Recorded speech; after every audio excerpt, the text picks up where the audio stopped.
What's up, guys? Welcome back to Raisin Season 6. Sick motherfuckers. Big O and Jester are in the house, and as you can see, we are in the same fucking place at the same fucking time. What do I do to deserve that? I mean, shit, it's been, what, 3 years since I auditioned on that casting couch, and I'm still here? Who's the heathen here? And we still got that couch, too.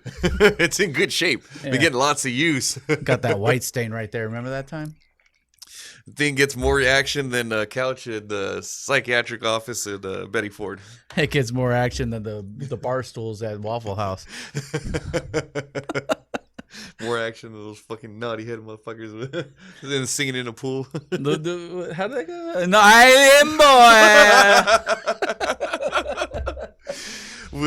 We revisited that yesterday during a brainstorming session, and it just went off on tangents that you wouldn't believe.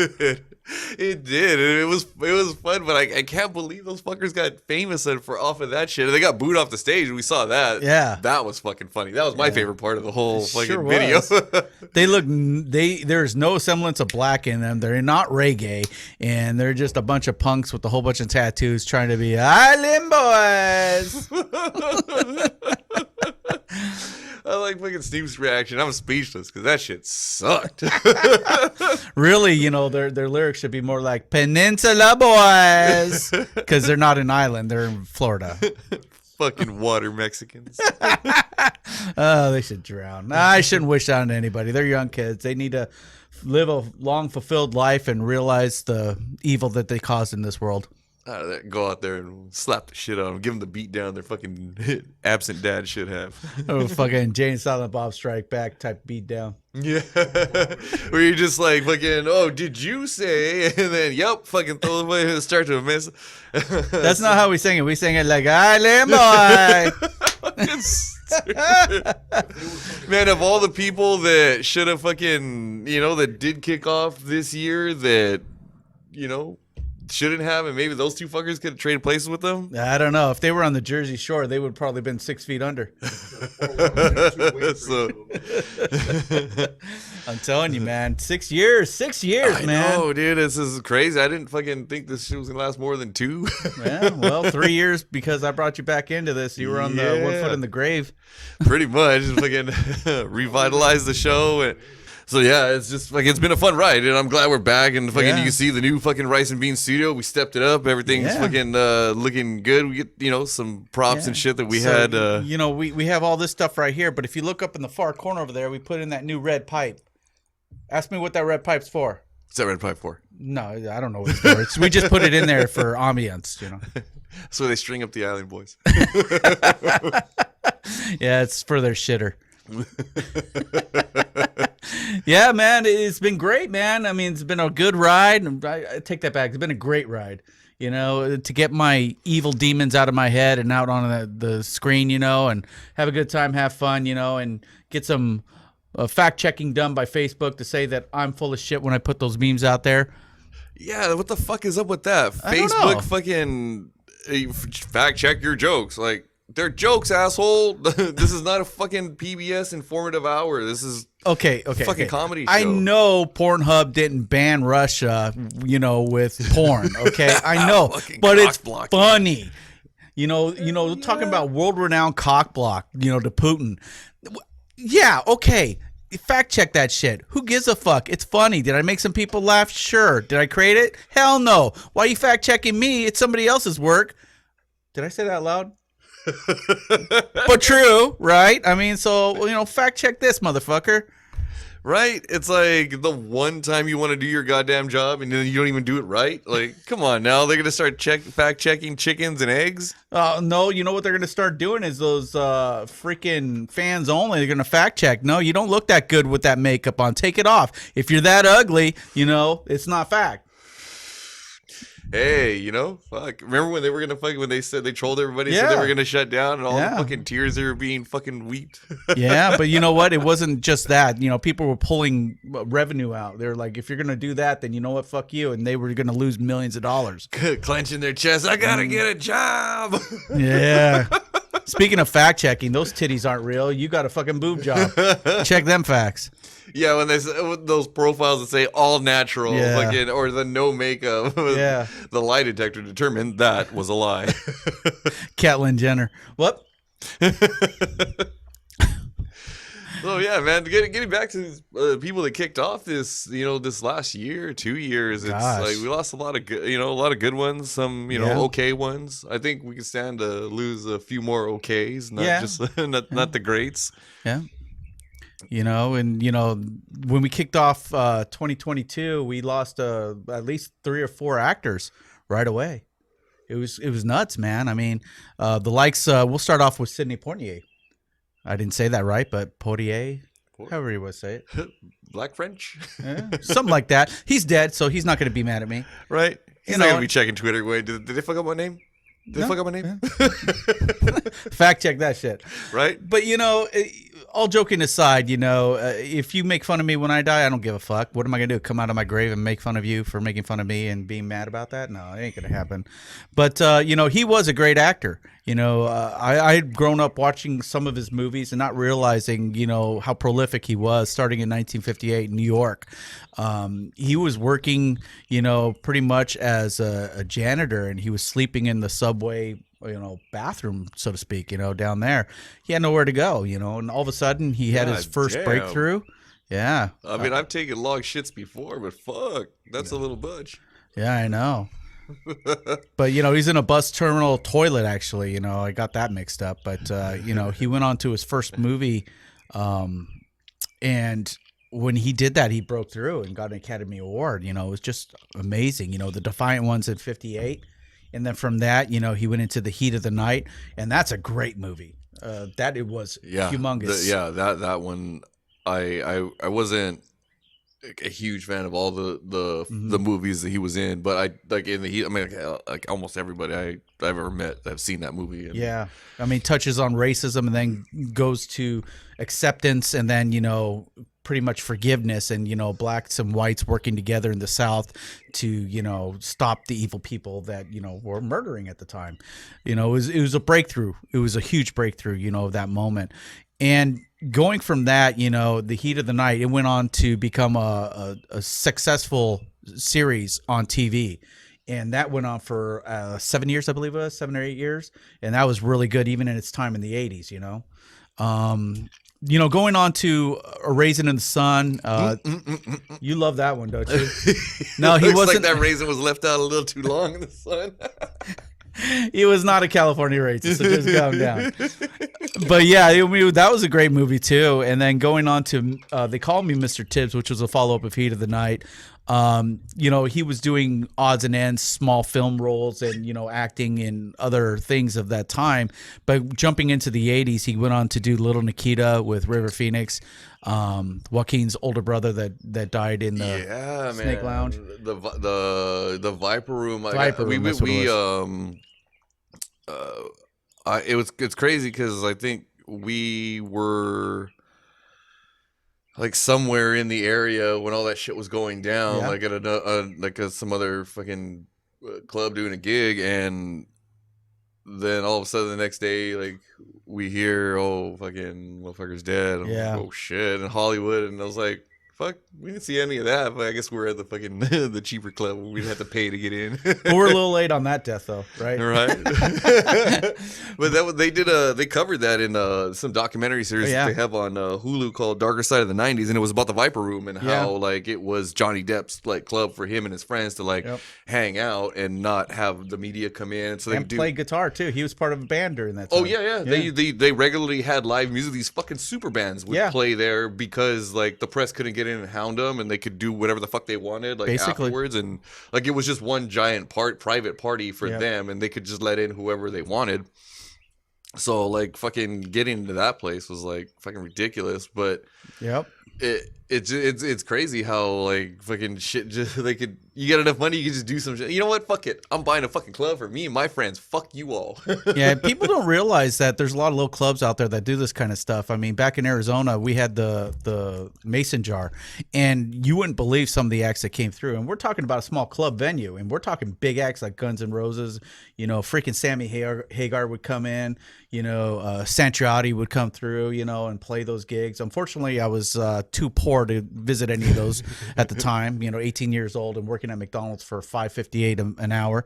But, you know, they were there. It was prolific. But getting back to Sidney Poitier, you know, he went on to do Sneakers, which was a good... Redford. Yeah, Robert Redford, you know, that was an FBI flick. And then going on to do The Jackal, which I loved him in. That was more of a early 90s movie, late 80s. Yeah. And being the FBI agent trying to hunt down Bruce Willis as a sniper, killer, it was really good. I mean, you know, you look at some of these things that he did, and you know, it resonates with not only the young but the old as well. These type of movies. Yeah, and it was funny because I was like, we were talking about it. It's The Jackal. I'm like, fuck, I don't think I saw it. And then I saw the fucking the of all things, the fucking VHS cover from Blockbuster. Yeah. Stay tuned for for a later episode on that. Wait, you recognize that VHS cover and not the, what was that called with the big boobs thing? Giant knockers drive me bonkers. Yeah, did it drive you bonkers? That was behind the red curtain. That's for our behind the red curtain episode. Y'all getting a little preview. Yeah, every time we walked into the back room, all you heard was the beads go. So you'll have to tune in later on in the season for more of that nostalgic type memory. That's great. But you know, besides Sydney, we lost a lot of other people that were like, I remember like as kids, he's like, you know, like Super Dave, for example. Yes. Super Dave Osborne? Super Dave Osborne. Which was Bob, his on the air persona. Right. Bob, fucking Albert Einstein. Yeah. Bob Albert's Einstein. cousin. Yeah. So Albert Brooks, his real last name is Einstein. He's the younger brother of Bob Einstein, who's Super Dave Osborne. And, well, you could pretty much put it together why he changed his last name. Because he wasn't a freaking genius. Right. But he is funny. He's a great actor. He may be smart, but he's not Albert Einstein smart. But then again, some people said Albert Einstein wasn't really that smart. And at first when I heard Albert Brooks, I was like, is that Foster Brooks' real name? And then I'm like, no, wait. That guy's way younger. I remember watching Albert Brooks in Defending Your Life.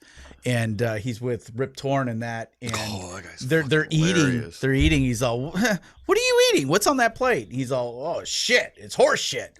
Well, why are you eating horse shit? Well, you know, we can eat anything we want. It's a flavor. You know, you make any flavor.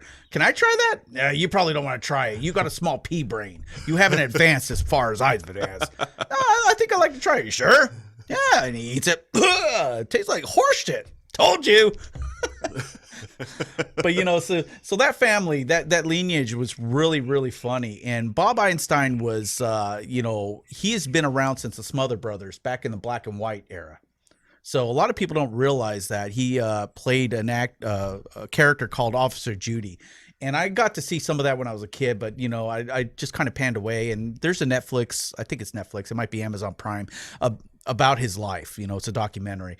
And I saw some of that stuff again. I just died laughing because, you know, this guy, he was a writer. He did writer for Mad Magazine, you know, and I did a couple other things. And he was just straight laced. You know, he would not smile. So he would tell you a joke like, you know, why did the chicken cross the road?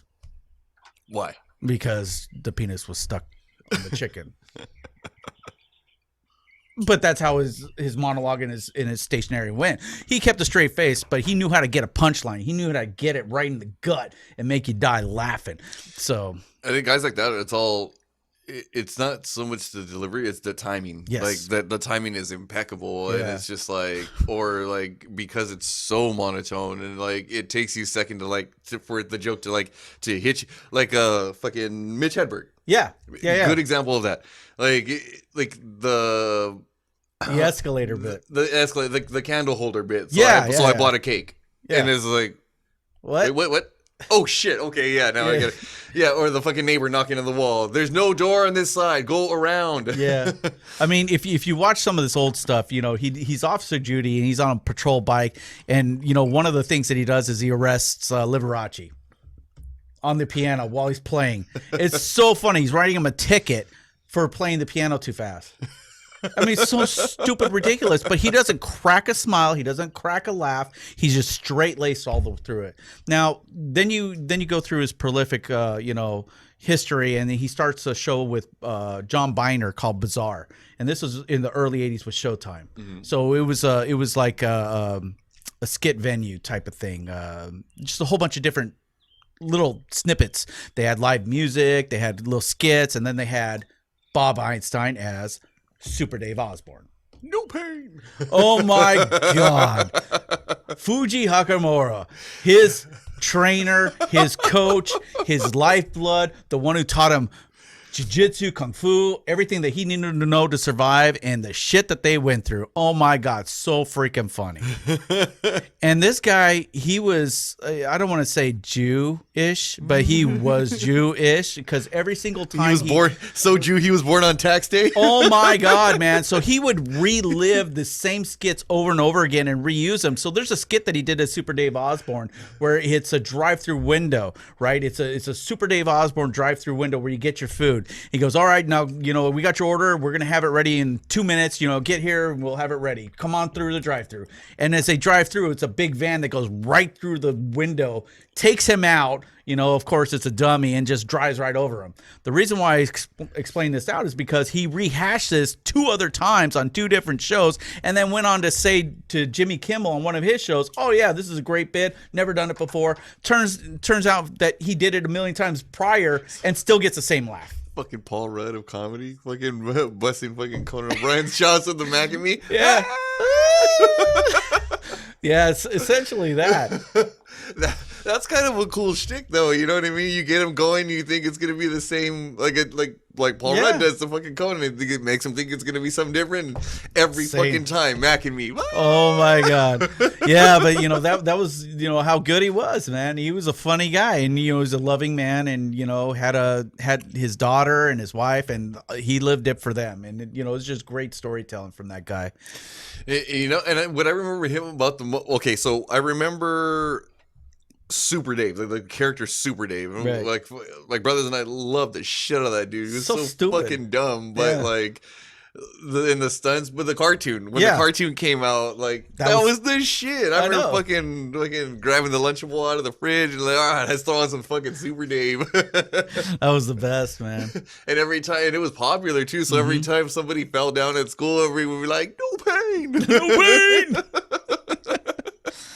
That was one of the prolific ones that went by, and it hit me hard because I'm a little bit older than you, obviously, but you still know the character and the stuff, but I grew up a little bit longer with him, seeing all the funny stuff. It was just great, and that goes into our next tie-in, Betty White. Yeah, and unlike Paul Walker, did not hit 100 before she died. Crashed and burned just before. God rest her soul. She was the sweetest character, sweetest person. I mean, hell, a lot of people don't know. I mean, we talked about Sidney Poitier and the things that he did. She was the first to have a black dancer on her show back in the day, and she told everybody, "Fuck you, I'm having them on." Told the network, "Fuck off, deal with it. I'll do it. It's my show. I'm on the fucking marquee. I'm famous, bitch. You're gonna pull me? I'm rich, bitch." Right? Like we like to say that she said "fuck you," but we can't fact check that. Facebook. Go ahead and fact check that one. Go ahead, ask her, call her. Yeah. The only answer you get are the fucking worms going, "She's delicious." But yeah, I mean, she was funny, man. I mean, you watch some of her acting gigs back. She had the chops, man. She was beautiful. She can get a good laugh. Watch the Golden Girls. If you don't like the Golden Girls, well, we can't be friends. Right? Cookie will be fucking shedding tears if he hears people fucking Golden Girls. What? That's the first time you're gonna see an angry gay man. Oh my God, man. She played that character so well. You thought she was that ditzy, but you know what? She wasn't. She just knows how to get a good laugh, man. they gave her the ditzy character, but they still let her get those fucking zingers in, like the fucking horror jokes that she would pull with Blanche, like the fucking unseemingly unknowing and shit, like all sly working them in there. Yeah. The I think my favorite scenes from her or from there with on the Golden Girls show was when she interacted with Estelle Getty, the one that played Sophia, right? And like because I love the fucking Estelle Getty character, like that fucking I don't give a fuck, I'm just gonna talk shit the whole time, like that shit was badass. Yeah. So when those two would go back and forth and have the exchanges, like. Oh, I was dying laughing. Like those were some of my favorite scenes with those two in it. I've watched practically every episode, although I can't remember every episode. But one episode that stuck out on me that I had forgotten until I saw a documentary that was recently pressed and sent out was there was a special director / actor that everyone loves. He's well known, was in the Golden Girls. Think about it. There was so many fucking famous people that did cameos in that shit. Like, so let me give you a clue. He produced a Grindhouse film. Huge Knockers 2? No, not that kind. That's an upper Grindhouse, you know. No, he also. Back Slutstein. Closer, you're getting warmer. Kung Fu movie. Kung Pao the Legend? No, not quite. His name begins with a Q. Quentin Tarantino? That's right. What?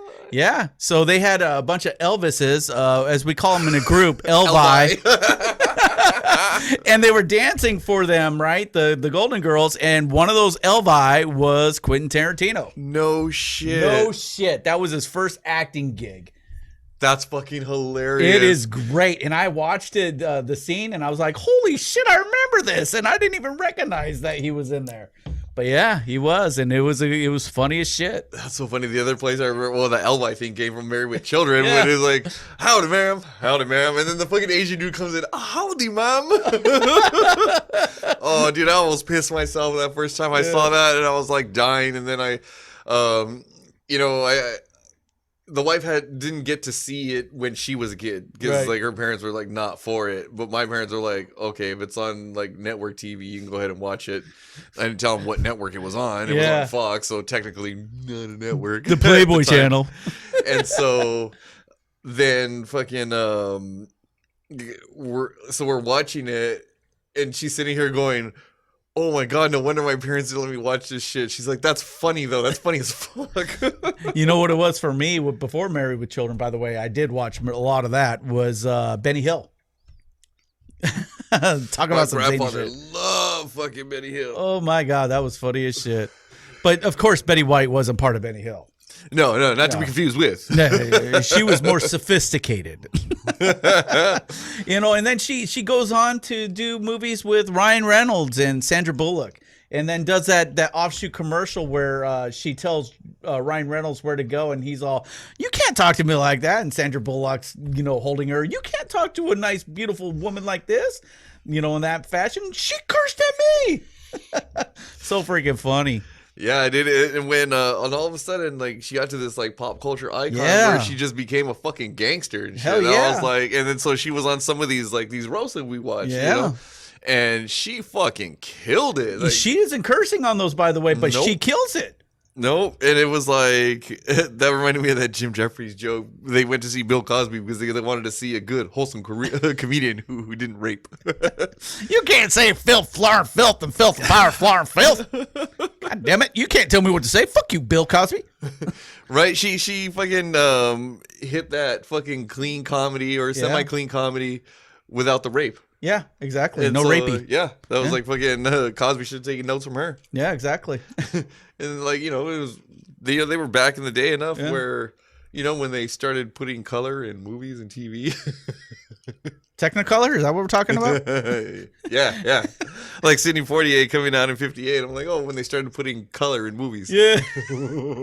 So, back in the day, she was on the Match Game and, doing the scenarios with that. She was hilarious in that as well. But what really, really got her in the last legs, as a kickoff and back into Hollywood mainstream with the Snickers commercials. Oh, man, those are fucking awesome. Man, you're playing like Betty White. That's not what your mother said. Here, have a Snickers, and she played a brother in that one, I think. And all the fucking memes that came out with her in it, like the cat one's the one with the fucking with the New Jersey housewife, and then when they took her out, and it's all of a sudden, instead of being sarcastic, yes, Miss White. Oh, she was great. She was a lovely woman, and she was very personable and nice to all her fans, and also to charities out there as well. She gave as well as she give. She was big into donating to like zoos. She was an animal lover, so she like. I remember seeing documentaries of her like fucking bears and shit, like just big ass fucking bears. I recognize her too, and like fucking like. Are we talking about zoo bears? Or are we talking about the bears that go to those type of clubs? Well, Cookie, and then those fucking and an actual bear. Yeah, you didn't hear that weeping music that made you want to cry every single time. Right. In the eyes of an angel. How'd that fucking go? Sarah McLachlan. Yeah. This is the ones I would fucking force my pets to watch. Look, fucker. Look, you could have it like that, you don't. You could be in China. Mm-hmm. Where "what up, dog" means something totally different. Interestingly enough, showing those commercials to children and tell them, look how good you have it, also works. Oh yeah, it does too. Yeah, that's a good attitude adjuster. Yeah. Sally Smothers, eating chicken legs in front of people that are starving in other nations, type of stuff. She went out to give them all fucking thigh masters. She ate all the chicken thighs. Well, that was Suzanne Sommerville. She did the same shit, right? Yeah. I mean, it's fucking stupid. Why would you send a fucking fat person to talk about how people are starving? That doesn't make any fucking sense. Oh, look at this child. He's starving right now. Excuse me, sandwich break. That's like fucking sending Tyrone Biggums to fucking talk to people about not doing drugs. Like, could you imagine that fucker as a DARE counselor? DARE. You gonna smoke that crack? Let me show you why it's bad. Yeah, exactly. Oh my gosh, man. The things that she accomplished, and the films and everything that she did was just wonderful. I always thought her as a great actor, whatever you want to say. Yeah, no, she was great, and like that's what I'm saying. Like, I would have traded any one of those or both of those fucking Island Boys for Betty White to hang around another couple years. I don't know. I would have preferred Betty White going with them, going Island Boys. That would be fucking hilarious. You could have roasted them. Can you imagine how funny that shit would have been? Hilarious, man. She was hilarious until the last week of her life. She was still doing jokes. Yeah, and so like that's everything that I've ever heard of everybody that's ever met her that I know of. I wish I met her. Me too. Like, it seemed like that would have been a cool fucking old lady to fucking sit there and shoot the shit with. It would have been nice to have her right in the middle of us smoking dope and just enjoying the show. Right? That would have been awesome. We'll do like a fucking we'll do like they did with Tupac at Coachella. we'll have her chilling here with us. A surprise appearance by Betty White. Yes, man. 3D rendering. Oh, speaking of jokes and comics and everything, going on to the next prolific actor, we're going to jump to Louis Anderson. I don't know a lot about his wife, but I know that she never had to look far for a fucking bottle opener. Jacked up teeth. Get that shit. Get that shit fixed, to quote Rob Riggle. Yeah, that's right. He's always been overweight. He's always been a big heart. He's always had great jokes. He was another one that really wasn't too nasty. He didn't do too many, Life with Louis. Yes. His jokes were more on the teetering edge of being really grotesque and, being just normal jokes.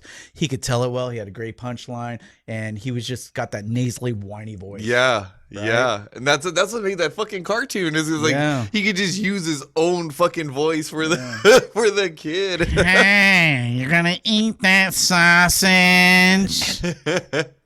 And interestingly enough, that was one of the, if you remember, that was one of the comics that was in contention for the 25 list of season 4's. Yeah, we just didn't choose them because we had so many others. And, it's not to say that there's not a lot of great comics out there and that he didn't make the cut because he didn't make the cut, because who are we to judge? Well, we've seen like a lot of fucking comedy. I'm pretty sure at this point we're pretty good judges of what's fucking funny. And I don't know. People would say we're a bunch of assholes. I mean, that's true, but we're not. We're also funny on top of that. That's true. That's like the added bonus. Well, you know why, right? Why is that? Because we're Island Boys. Motherfucker. I'm gonna get you every single guy this time too. But yeah, Louis Anderson, man, you know, making it out on the Tonight Show back in the '80s. You know, the Tonight Show was the kickoff for everything. You know, if there's any young people out there listening to us, Johnny Carson was it. You know, if you made it to the Tonight Show, you pretty much seeded your lifetime in comedy or movies or anything else, because if he backed you, if he liked you, you were an in to anywhere. You could get back into the Tonight Show, you can get into any of the stand-up routines in the LA, you know, get big crowds going, you get large generation of revenue and everything else, you know, just getting out there. And that's where he started, you know, so to speak, with a lot of actors and a lot of comedians back in the day. And he was just, I mean, you listen to some of his stuff stand up, it was funny for its time. It's still funny. Yeah, I mean, it's like you said. So for the younger people, the Tonight Show and having Johnny Carson like invite you to sit on the couch was the equivalent of like having Big O invite you to sit here in between us and share our spotlight. Like here, it's Jester, sit on my lap. You know right what here. I mean? And we're talking about the first thing that pops up.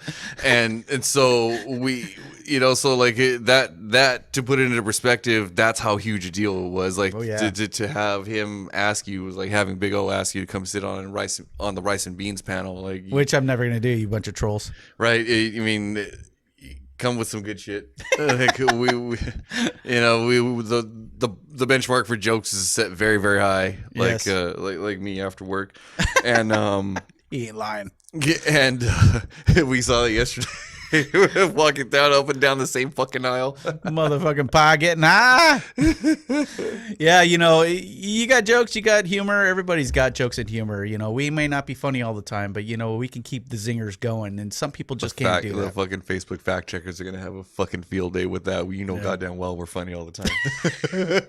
Check that fact, motherfucker. They're going to fucking stop our show right in the middle. Nope, sorry. They said they were on the funny. That's fucking totally not true. That one I'll let them flag.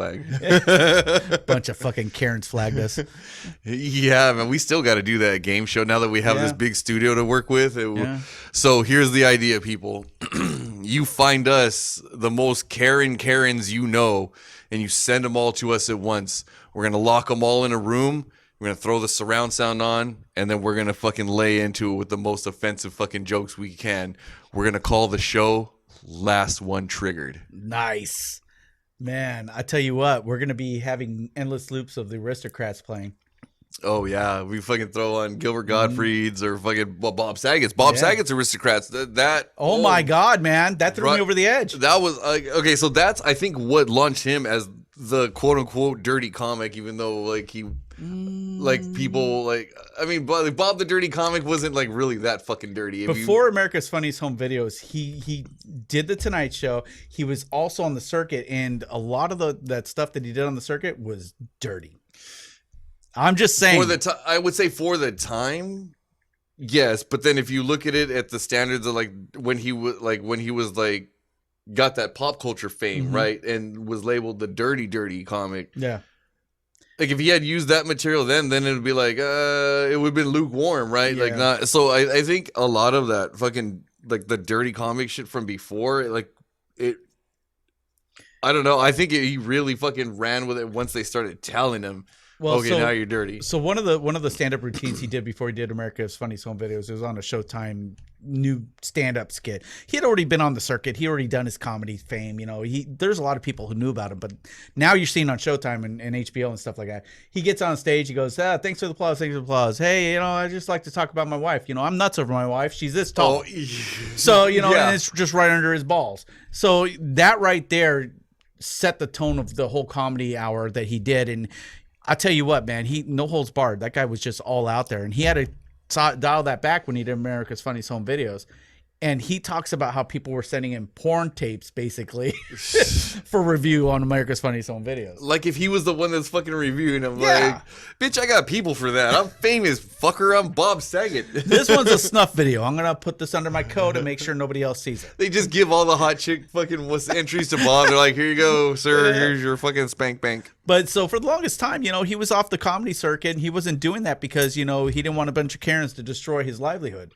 You know, and then he goes from America's Funniest Home Videos to Full House, right? No, the other way around. He did Full House first, and then he was on AFV. Okay, and then, but that's when he started getting more that after he did the AFV thing, that's when like more of the modern or like the not like fucking VHS versions of his stand up started getting out, because then that's when the Showtime specials and then HBO jumped into the mix.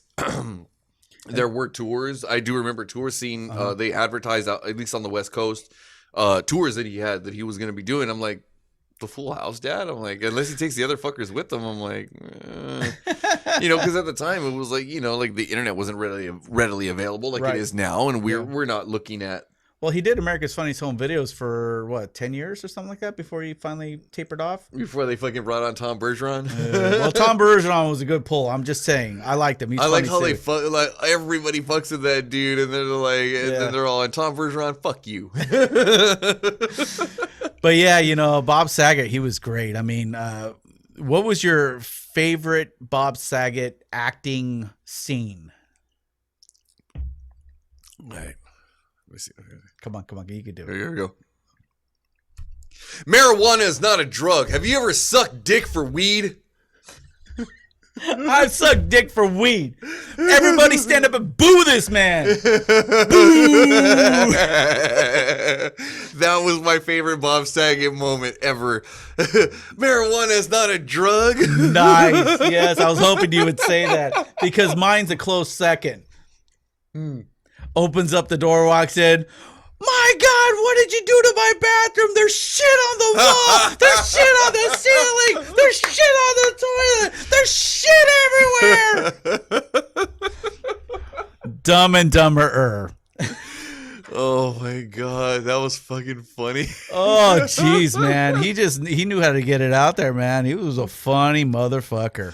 He really was. And that is, again, so there's my second candidate that I would have kept instead of one of the Island Boys. Island Boys. Oh my gosh, you know what? He was just really, really funny. And then the Aristocrats, his version of the Aristocrats was just disgusting. It was like a shit ass, like a giant shit ass. And it's not just that he says shit ass.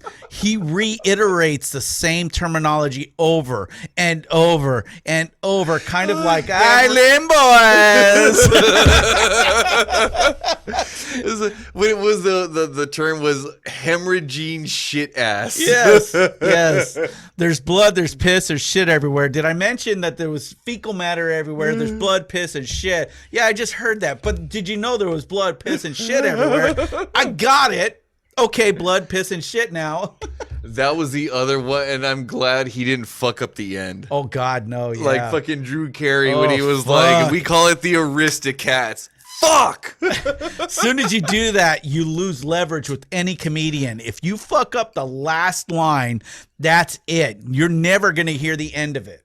Riser too. Riser yes, he fucked it up. Fucked it up. It was going on about how fuck this, and like it was gold for fucking 20, 30 straight minutes, and then fucked it up at the end. God damn it. But you can never let it go. I mean, that's one of those type of jokes that you can go on forever and ever. And if you mess up the end, everyone's just going to remember that bad part. That's why when we did it in our individual ones, I fucking had the fucking post-it hanging right next to the screen, and it said Aristocrats! Exclamation. I didn't have it, by the way, because I got it right.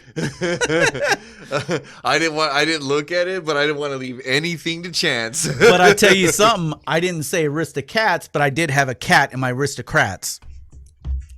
It was that fucking the variation, and that's the beautiful thing about that fucking joke is that you can like vary it however you want. Like I thought Gilbert Gottfried's pushed me over the edge, and then I saw fucking Saget's. I was like, this motherfucker took some notes. Oh yeah, he did. So Gilbert Gottfried, his is awesome. It's just freaking awesome. But you know what? If I could shit bars of gold, that was Saget's line. I shit you not. I mean, so you look at some of the stuff that he did. That's the name of any party trick. I swallow 2 pieces of string and I fucking return them to you. I return them to you in about 30 minutes. Really? What do you call it? I shit you not. I don't know. I didn't get that. Good times right there, man. But Bob Saget, he was almost like a Bob Einstein in the beginning of his career. He would tell those straight-laced jokes and everybody would laugh and he wouldn't even smile and he'd go on to the next joke. As he got through, did a stand-up more and more, he would smile and enjoy it more often, talking about fucking Kimmy Gibbler. Kimmy Gibbler, yeah. Oh god, so fucking funny. And the Olsen twins when they started making fun of that shit. Oh, that was fucking awesome. Yeah, that was one of my favorite fucking jokes from his roast when they did on Comedy Central was like the fucking how do you make an ass hurt? And he's all, well, Bob Saget gives you a drink of milk and then you wake up an hour later and your ass hurts. No, Bill Cosby took message from that. No. Let the raping and the fingering and the raping and the fisting. So we were getting to the end of this episode here, and we're doing really good, I think. Talking about deaths, but one thing that still hasn't happened. Why the fuck is Keith Richards still alive? How the fuck did that? He's like gonna be here with the fucking cockroaches at the end of the fucking apocalypse. Like, who the fuck? Why the fuck? How the fuck? You know what? Seriously, like, I want to just fucking, like, let's draw some of his blood and I'm going to fucking shoot it up and see what the fuck happens. Because, like, okay, maybe that motherfucker's a vampire. Maybe that motherfucker's, like, found the fountain of youth. Maybe, like, fucking maybe he made a deal and he wanted to be the last person on Earth. So I forgot which comedian talked about this, but I think he's right in hitting on something that he gets babies, draws their blood, and Mainline infuses them into his so he can continue living. That was Trey Parker and Matt Stone from fucking South Park when they did the Christopher Reeves episode. I think it was done also from a stand-up comedian though too, so I just can't remember. But yeah. Oh my God, this guy plays Johnny Depp's dad in fucking Pirates of the Caribbean and looks like death's doorstep. And he didn't even need fucking costume or makeup. That's just how he looks. he wakes up in the morning on, and that's hello. What the fuck, man? He's probably the nicest guy in the world, but god dang, man, the Mummy Returns. From the musician standpoint, guys like him and Jimmy Page that look like they're fucking goddamn 1,000 and they were only in their like fucking 20s when they broke. And I was like, those fucking drugs, cocaine's a hell of a drug. I guess. I think it was preservatives. They were fucking, being that fucking big into music, I'm sure they got the fucking best of the best fucking drugs ever. Like monosodium glutamate, going to eat Chinese all night. If I go to a place and the fucking Chinese restaurant says no MSG, fuck that. We're looking for the next place. Damn straight, because we know Keith Richards is still around. Right? God, and man. So that I'm just fucking shocked. Like, how the fuck is that dude still alive? Like him and Charlie Sheen. Like I know Charlie Sheen's like fucking. Well, he's got tiger blood. Knocking on that door now. Unless he's gonna go the Magic Johnson route, which I mean he has enough money to do. Well, he's not knocking on any door unless it's a hot chick's back door. Fucking Charlie Sheen, the fucking the only guy to piss off more Jews than Hitler. Or piss on, depending on what the lady looked like. That was R. Kelly. Drip, drip. My favorite meme from the R. Kelly the whole R. Kelly shit was him, and it looked like the dude from was that fucking Oz? Okay. Oz, the dude from Oz, the real big fucker. Yeah. And he was like, I said, sing Ignition, Robert. And it's R. Kelly just crying. Oh my gosh. Well, that's our news and recent actor deaths right there for you. And like it's sad. Again, we pour a little out for Betty White, Bob Saget, and for all of them. God damn it. for all of them. Even Keith Richards is still alive. May he rest in peace. Keith, if you want to come on, talk to us. Tell us what the secret is. Yeah. You got an open invite anytime, buddy. Yeah, and if you want to come here and punch me in the eye, I'll let you. I mean, you're British and you got better teeth than the fucking Louis Anderson, so like that's got to say something. That's true.